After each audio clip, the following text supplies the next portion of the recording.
पहाडमा गएको बेलामा छुट्याउनै नमिल्ने लोकल कुखुराको मासु हो हामीहरूको कुल पूजा थियो। अनि फेरि हामीहरूको कुल पूजामा हामीहरूले लोकल कुखुराको मासु बनाउँदैछौँ र हजुरहरूकोमा के चढ्छ, कसैकोमा बोका चढ्छन्, कसैकोमा भेडा चढ्छ र हामीहरूकोमा त लोकल कुखुरा मात्रै चढ्छ रे। अनि त्यसै परम्पराको अनुसार हामीहरूले लोकल कुखुराको मासु पनि पकाउँदैछु। मैले रेसिपी यो हजुरहरूलाई इतिकन हल्का रेसिपी देखाइदिउँ भन्ने धेरै ठुलो आशा मनमा राखेर बनाएकी छु। कस्तो लाग्छ त हजुरहरूलाई लोकल कुखुराको मासु?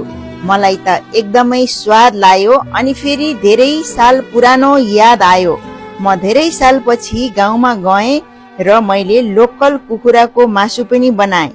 वहाँको मसला अनि फेरि आगोमा पकाएको खुस्बु सुँग्दाखेरि त यत्तिकै खामखाम जस्तो लाग्दो र सबैजनाले एकदमै मन पराइदिनुहुन्छ यो लोकल कुखुराको मासु। अनि फेरि हामीहरूले भित्र पकाउन नमिल्दो रहेछ रे।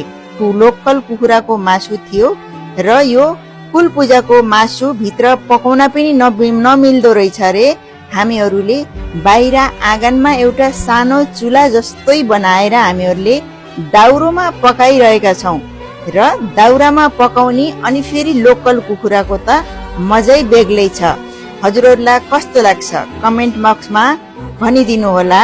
यो लोकल कुखुराको मासु कस्तो लाग्यो मैले गाउँघरमा गएर बनाएको र कतिजनालाई खामखाम भयो त यो पनि हजुरहरूले मलाई कमेन्टमा भनिदिनु होला।